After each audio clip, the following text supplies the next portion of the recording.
Every 11 minutes, an American takes their own life. Just 6 weeks between you learning about the depression, your daughter took her own life. And her frustration showed. They're not helping me, Mom. After relentless bullying in middle school, Ty's 12-year-old daughter was pushed to a desperate act. What were they calling her? Black, talking about her picking cotton. You set up meetings. You talked to the school. Teachers were just letting the kids do what they may. My frustration here is, where are the adults?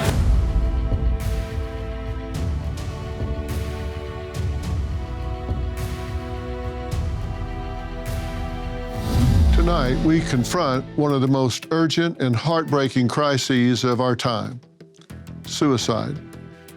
Every 11 minutes, an American takes their own life. It's the second leading cause of death among our youth. Why is nobody listening to our children? Children that are screaming for help, often from the edge. In harrowing cases, children have reached a desperate breaking point, crying out for intervention, and yet oftentimes schools are involved and they have remained silent, and the adults in the room have failed to act. How do these tragedies unfold, and what does it say about the system meant to protect our youth? Well, we're going to peel back the layers of a devastating failure and search for answers that could save a lot of lives. If it saves even one life, it matters. My first guest, Azucena, recently marked 1 year without her 17-year-old daughter, Elise, who tragically, despite the family's intervention, carried out her intentions with the help of her boyfriend. Well, it's so good to meet you, but I am so very, very sorry for the circumstances. I wish we were talking about anything else. This is the first time you've spoken about this publicly. Yes. It's been hard. Definitely, most definitely. Hardest thing in my life. Your daughter told a friend in class about some self-harm, right? And that student did the right thing, correct? That student reached out and reported it to a school counselor. Tell me what happened. Thank you. My daughter confided in one of her friends and mentioned to her that she was having thoughts of harming herself and things along those lines. And her friend, of course, heard her out. But as soon as they were done in that class, she went to the counselor and told the counselor that she was concerned about her friend, that she didn't know if she should be saying something. But she did, and told the counselor, and the counselor, that's when the counselor pulled my daughter out of class, contacted us, had a talk with her. Once she got a hold of us, told us that, she couldn't release her without us picking her up, and we had to go get her evaluated at a hospital. Mm-hmm. And just 6 weeks between you learning about the depression, she, in fact, took her own life, correct? That's right. It was September 29th, the day the counselor called me. And she passed away November 20th. This was something that obviously was a shock to you. You didn't expect this. When you look back on this and you kind of deconstruct everything that took place, what do you conclude from it? What do you take away from it? What have you learned? I feel like I have learned the signs. I think that there were signs at that time. I did not feel like they were signs. I thought maybe my daughter was going through the normal teenage things and her friends and school, and she was in her senior year. So I thought all those things put together were affecting her life. But looking back at it now, it definitely was a sign. She withdrew from things that she used to love to do. And she started withdrawing. She didn't want to go to the football games anymore, things like that. Those were definite signs that I wish I would have done something sooner. Because I don't think that she had enough time to, I don't want to say understand, but cope and get the help that she really needed. Right. And in retrospect, how long do you think she had been struggling with this? How long do you think she had been having thoughts of ending her own life? How long do you think she had been self-harming? In retrospect, I think it had been happening for a few months, where she started struggling with school, struggling with, social activities. And I think when she talked to her friend, it was a scream for help. She knew she couldn't do it by herself, and it wasn't getting any better by herself, just keeping it to herself. And she knew that. I think that deep down she knew she needed someone else's help. If you had this to do over again, and of course you don't, but other parents might be in a situation that you were in a year and 6 weeks ago, a year and 2 months ago, what would you do different? What would you say to parents that would maybe have that little voice that they don't want to hear in their head, but it's there? I would say listen, and don't be afraid to ask. I know we're more afraid of the answer than we are the question, but don't be afraid to ask. Don't be afraid to ask your child, are you okay? Do you need help with anything? Can I help you? And if you're not okay, it's okay not to be okay. And it's okay not to understand your child. It's okay not to understand depression, because I didn't. I didn't at that time. I thought I couldn't understand why she was depressed. We're a big family. We do a lot of things together. We stay on top of them. We very, very involved in school. And I just couldn't understand it. And I would tell parents, don't try to understand it. Because if you don't know what depression is, you don't understand. You did take her to counselors. I did. When I look back at the things that you did, of course, you didn't have the outcome that you expected or certainly that you wanted.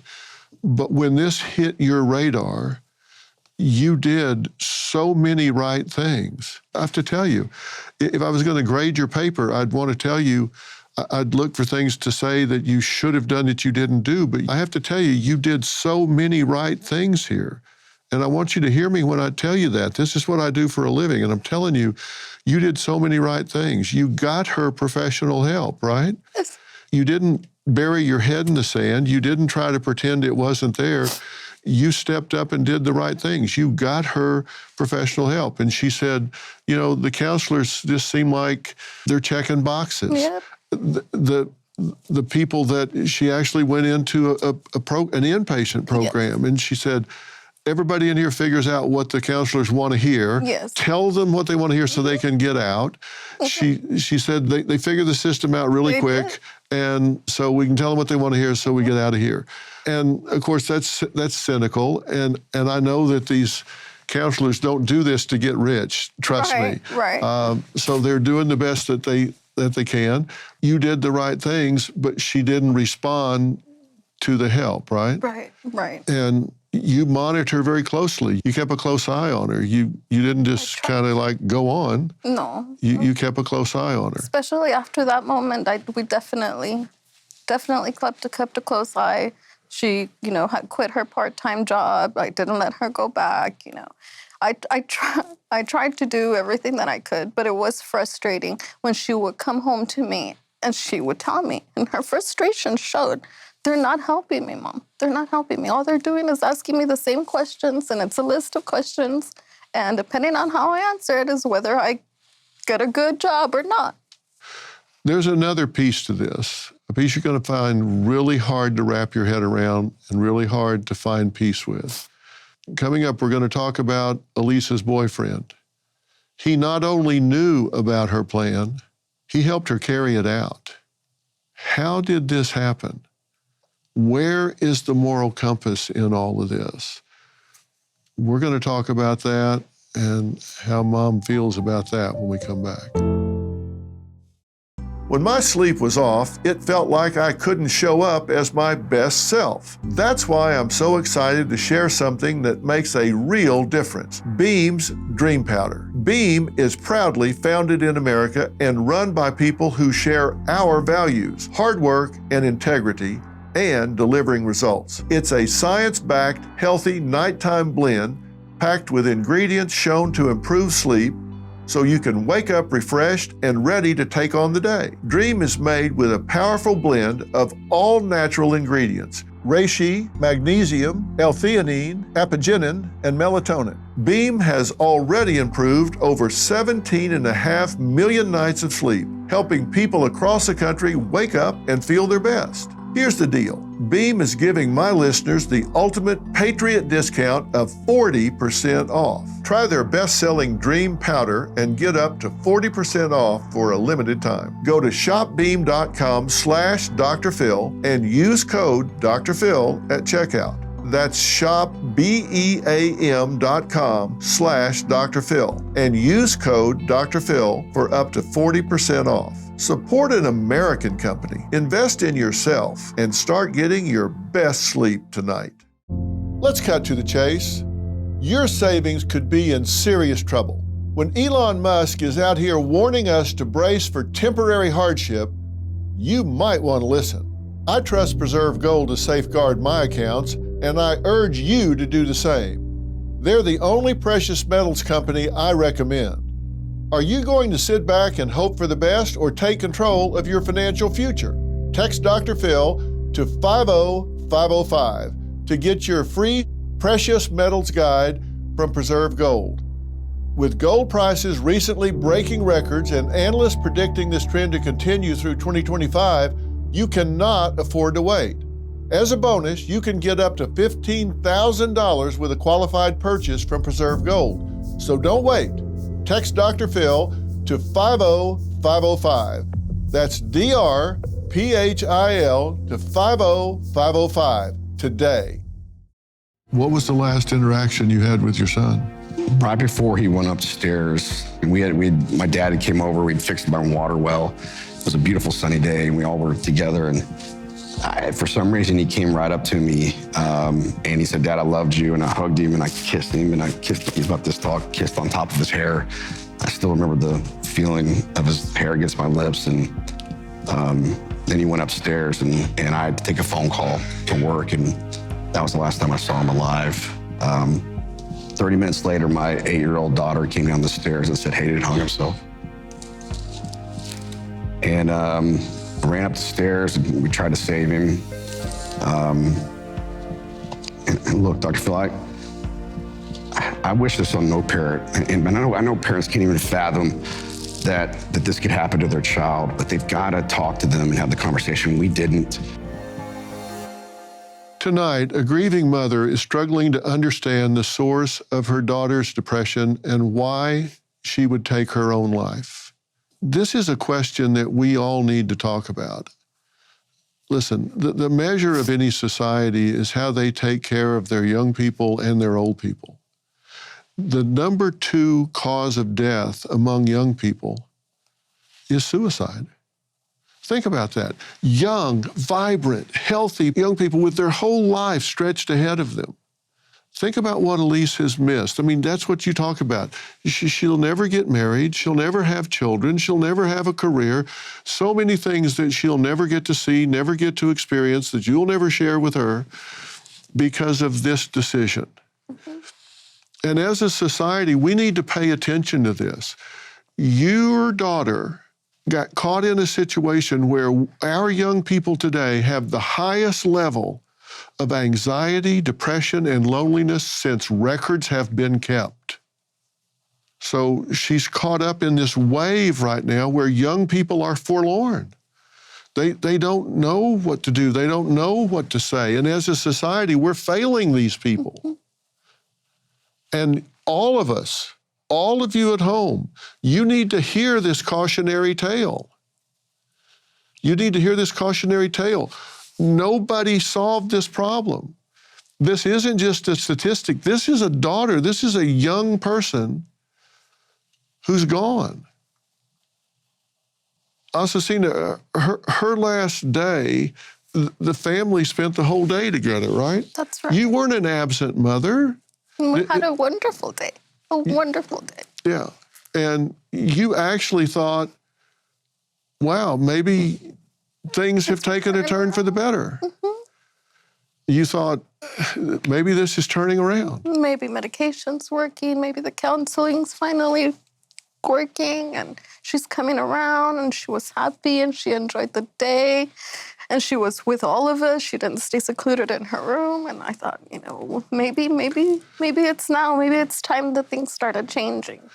She laughed, she joked, but the truth is, research tells us that may very well have been what we often refer to as a short-term or a short-timer's attitude, which is she felt some relief perhaps because she thought, I've made up my mind, I have a way out, and so she felt some relief and thought, okay, I don't have to face this anymore. And so the pressure was off, and so she did feel better that day because she knew this was over. She had made up her mind and she knew this was over. And oftentimes we see an upturn in attitude and belief and emotion because they found a solution in their mind and in their heart. They know, I don't have to put up with this forever. The hopelessness has lifted because they found a solution. They know I'm going to end my life, and so I only have to put up with this for another day, so they feel some relief.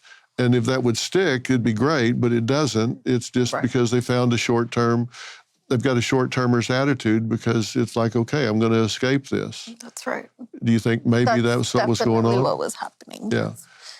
She, said good night and I want to say good night, but it was really a goodbye to everyone. We always say good night every night, to all the kids, good night, Mom, good night, She had a boyfriend, and the boyfriend actually knew about this. And what was his explanation to not intervene and help, but instead enable? He has stated that he was trying to do what she wanted him to do, that she asked him to do that's what she wanted. So he was trying to do what she wanted. And how do you feel about that?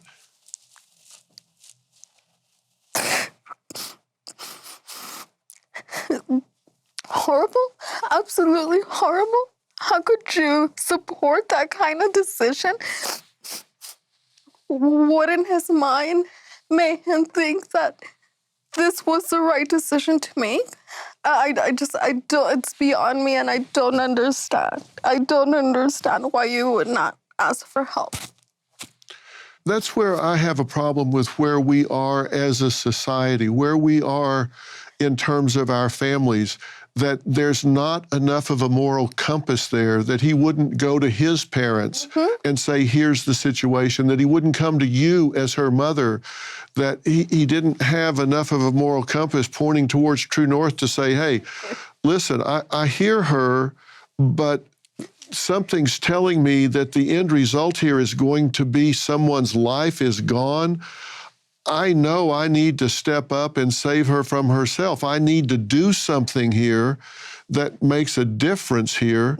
It's not about telling her what she wants to hear. It's about doing something, whether she doesn't like me for it or not.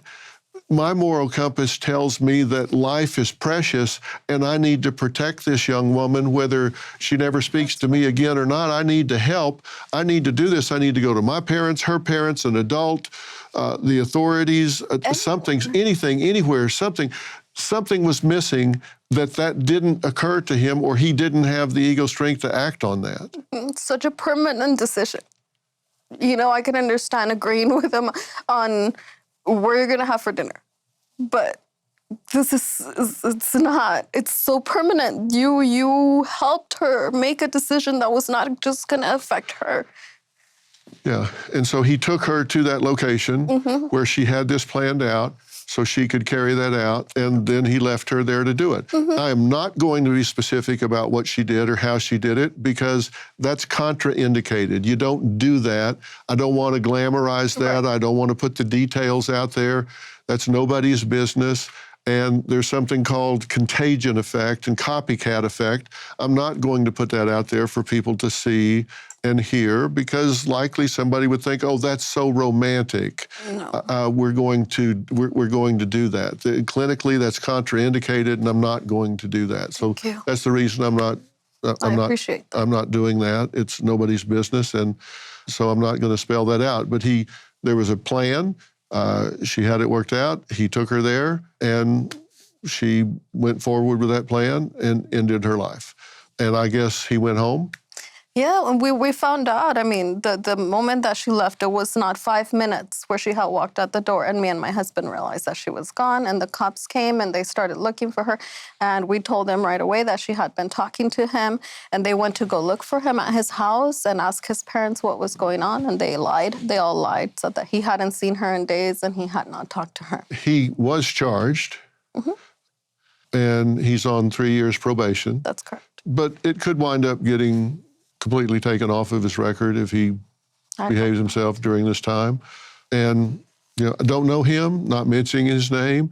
We have a right to, because he was convicted of this, but I'm not trying to hurt another young person. The point is, there was a lot wrong here. You did a lot of things right. A lot of people did a lot of things wrong, and she's gone. And from a society standpoint, we need to really think about that. When this is the number 2 cause of death, this isn't isolated, is my point. We have to ask ourselves why. How are we letting our young people kill themselves? How are we letting our young people die? Where are the adults? Where is the moral compass? We're gonna talk to another mother that's going to join us, whose 12-year-old daughter was pushed to the edge by relentless bullying. Her tragic story next. Life is full of surprises, and emergencies often strike when we least expect them. But preparation is key, and that's where Jace Case comes in. With Jace Case, you'll have essential emergency prescription medications right at your fingertips, ready when you need them most. Whether it's an unexpected illness or a travel mishap, having the right meds on hand can turn a potential crisis into just a minor inconvenience. Don't let the unexpected catch you off guard. Jace Case gives you peace of mind so you can tackle life surprises with confidence. Be ready. Take charge today. Head over to jace.com. That's JASE.com. And when you check out, use the code PHIL, spelled PHIL, to get a discount on your order and to have the right meds on hand the moment you need them. Kalea was just 12 years old, a sweet, vibrant girl whose world was shattered by relentless bullying in middle school. Her mother, Ty, says it pushed her daughter to her breaking point. Thank you so much for joining us. Thank you for having me. You've been listening to what we've been talking about so far, right? Yes. And I'm sure you already know this is not an isolated event. This is the number 2 cause of death among young people, which is so tragic. And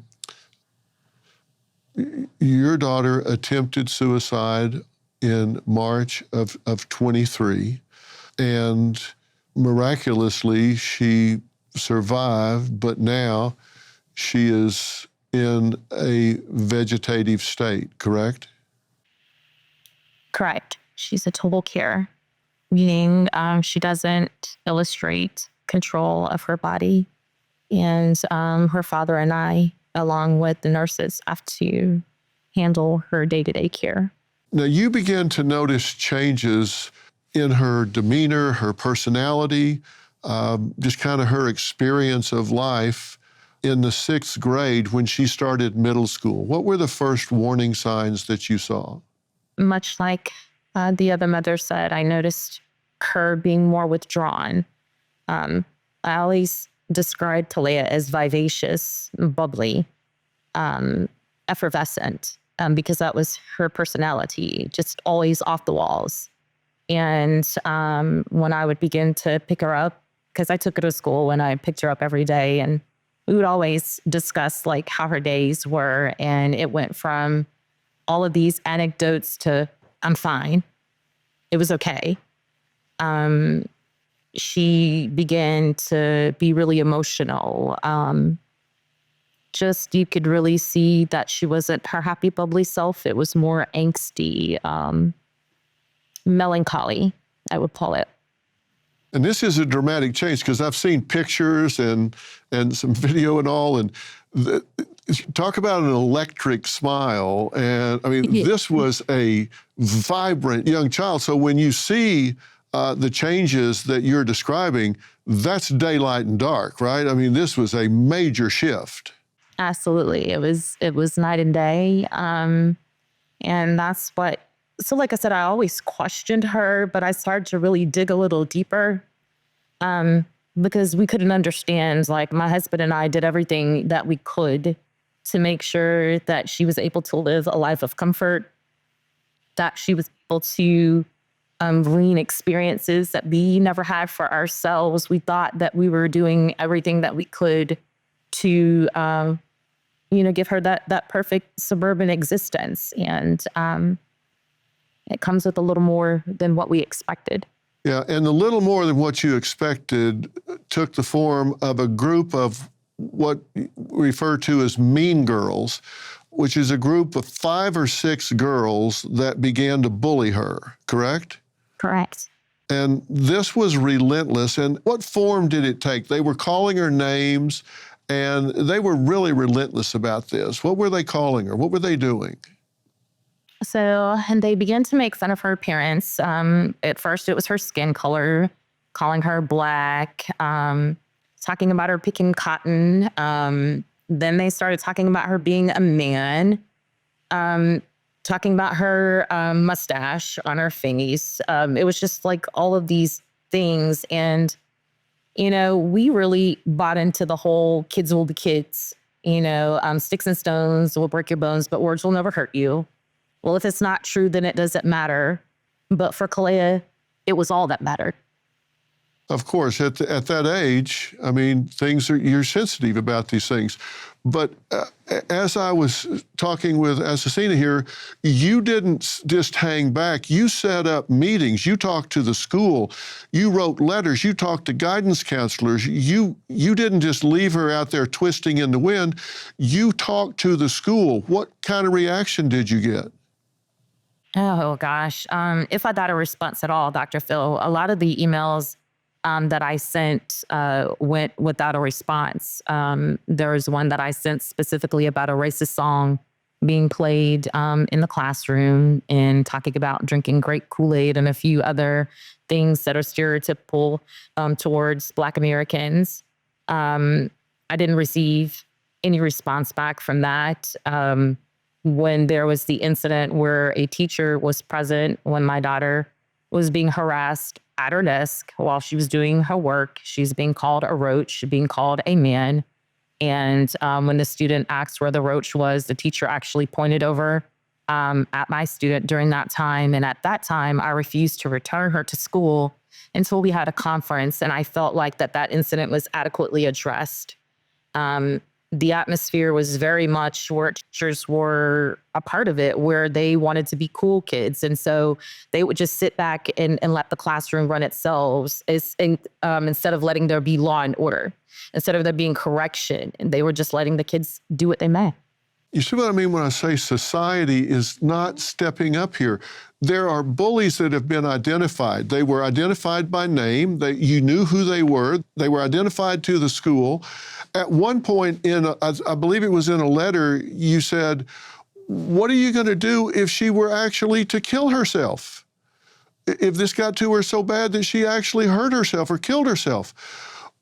How prophetic was that she actually did self-harm and attempt to take her own life? Was there any response to that letter?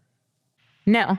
And the teacher who I wrote it to, so I wrote it to the teacher who was a part of the incident. I copied in the principal and the teachers. They have leaders in their groups. I copied in the lead. And nobody wrote me back. I did receive a call just letting me know that they weren't going to be able to address the situation specifically due to the time period within which it occurred in.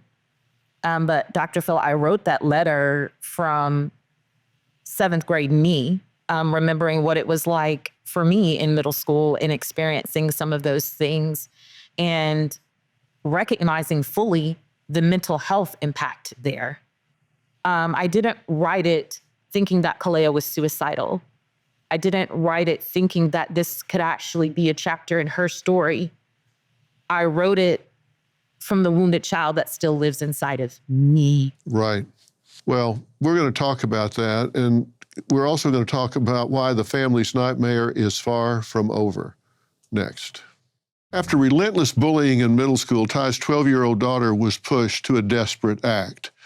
And again, I have two mothers here that if I was going to put together what a responsible parent should do in the face of a child presenting with depression, anxiety, loneliness, suicidal ideation, in the face of environmental problems in school, bullying, things like that, these two would be the poster moms. This would be what you do if you face that kind of situation. So I feel really frustrated here because I wish I had something I could say to you as to say, you should have done A, B, and C, and use you as a teaching tool for other moms. Or I'd say, look, you should have written a letter. Oh, you did. You should have called the school. Oh, you did. You should have gotten actively involved and stood shoulder to shoulder with your daughter. Oh, you did. I mean, you actually did the things that I would advise mothers to do. And my frustration here is, where are the adults in these situations? You've got a boyfriend that actually helps your daughter take her own life. Where are the adults in this school? I'll tell you where they are. They have a lawyer, a union that's telling them, you don't want to get involved in this because there could be liability. Well, there is liability because you're involved, whether you want to be constructively involved or passively involved, you are involved in this. They can't look the other way. You filed a lawsuit because there's zero investigation into this situation, right? They're not even looking into it after the fact. Is that correct?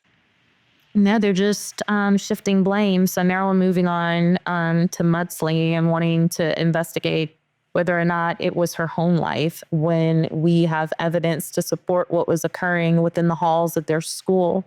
We are not the first lawsuit in 2024. We were number 2. So there's definitely an issue. And what I don't understand is their lack of accountability in wanting to address something that had the ability to save lives. Kalea's story was a teachable moment. The school ignored it. They never talked about it other than an email that they sent to the teachers. I and the Girl Scout leader both were behooving them. This is a teachable moment. This is a chance to say how you treat people matters. Look at what happened to our Firebird. That did not happen. They just swept it under the rug. But this is a county that says that there is zero tolerance for bullying. Well, they actually gave us a statement about that, and I need to read it. We strongly deny any allegations or suggestions that teachers and staff failed to take appropriate action. Each complaint was thoroughly investigated at the time that it was made, and the parent was kept informed at every step of the process. Greenville County Schools maintain a zero tolerance policy for bullying. While we do not agree with the allegations in this lawsuit, we extend our deepest sympathies to Kalea, her mother, and their family. Now, that's a statement from Greenville County Schools. Any response to the statement? That statement is the first relation of any sympathy or empathy towards our daughter, who spent her entire school career in Greenville County Schools, who was an excellent student and a wonderful peer, heavily talented. And I tell her every day what happened to her. It will not be in vain. It's much bigger than her. And that's the reason that I decided to sue. No other parent should have to experience it. No other child should have to experience it. There has to be accountability. There needs to be more mental health resources available to our students. We are entrusting them to the school system. Where is the responsibility? Well, that's why we're talking about this. Coming up, a brave Marine returned from deployment to face a heartbreak he never expected. You'll see what that led to when we come back. My next guest, Zach, was a young Marine coming home from deployment to discover the end of his marriage. He spiraled into darkness, feeling no way out, and he shot himself. in the head, but he survived. He is now blind. He's deaf in one ear. But in a sense, it was a tremendous wake-up call. Now, Zach, thank you for joining us tonight. Do you wake up in the mornings shocked that you're still here? It still feels fake sometimes, I think, because I can't see anything. So sometimes when I have dreams and then I wake up, I wonder which one is real, because I can see in my dreams. But yeah, it's definitely, I look back on everything that's happened, and sometimes it feels surreal that I'm still here, but it's being able to talk about it in situations like this, where hopefully it'll keep someone else from going down that path, has been a new sense of purpose. Do you ever wish that you had succeeded? No. I've had periods where I struggled, and I would say even worse than I did leading up to my suicide attempt, because I was sober and I felt the full weight of it, and now had to come to terms with the fact of my life has changed forever and it's all my fault. This didn't happen from an accident. It was because I made the choice not to speak up. And in those times, I have reached the point where I've been suicidal, but I learned from my mistakes and realized that things can and will get better so long as I continued to choose to show up and do the work. And so I haven't felt that way. And, I mentioned when we were talking about Elise earlier that right at the end, she had an upturn in her mood and all, and you were that way just for a moment when you felt you had found a way out, right? You felt a sense of peace right at the end.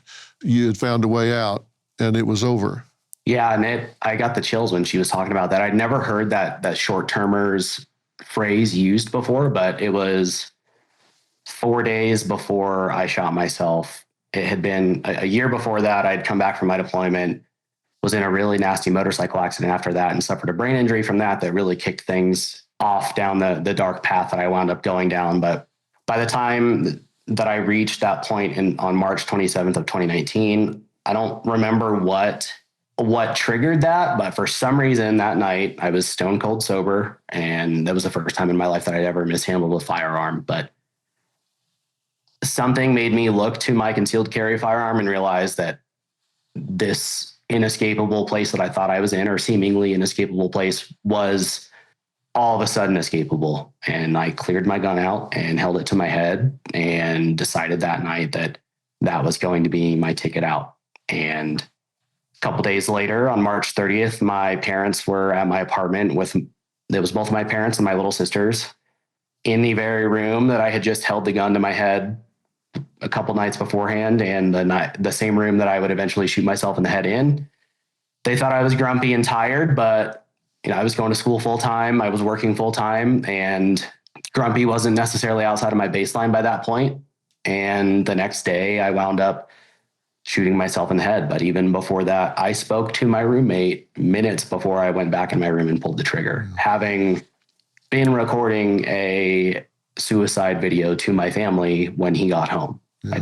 I pushed pause on it and acted like everything was normal. Yeah. Boy, Zach is talking about some of the key warning signs and red flags, and I'm going to review those right after the break.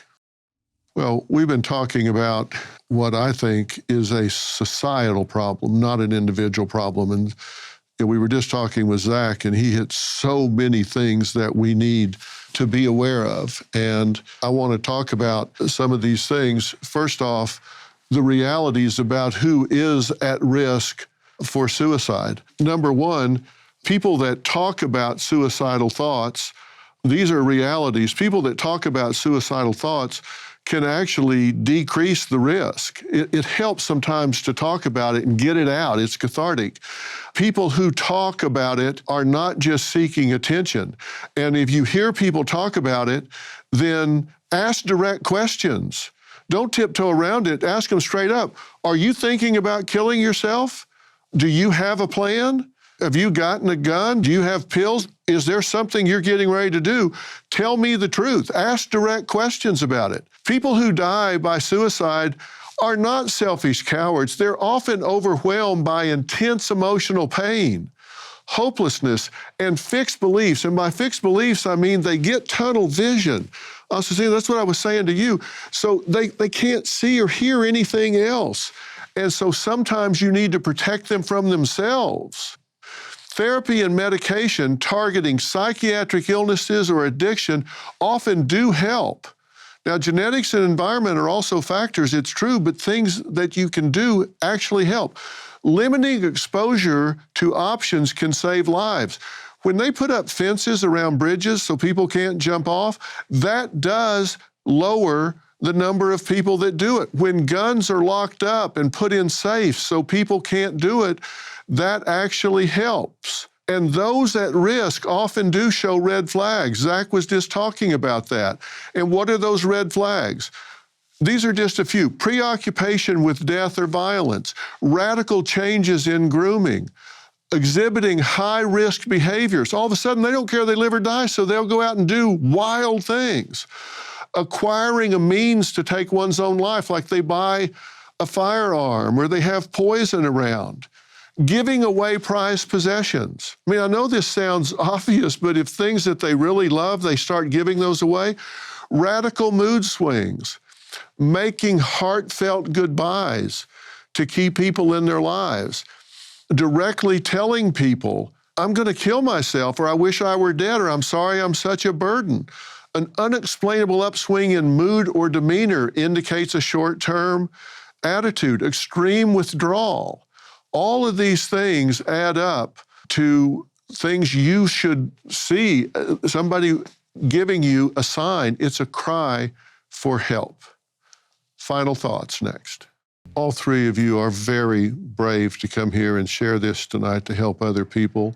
So I want to thank Azucena, thank you. Ty, thank you. Zach, thank you. If you or someone you know is talking about suicide, please call or text the 3-digit number 988. That's the Suicide and Crisis Lifeline. We'll see you next time.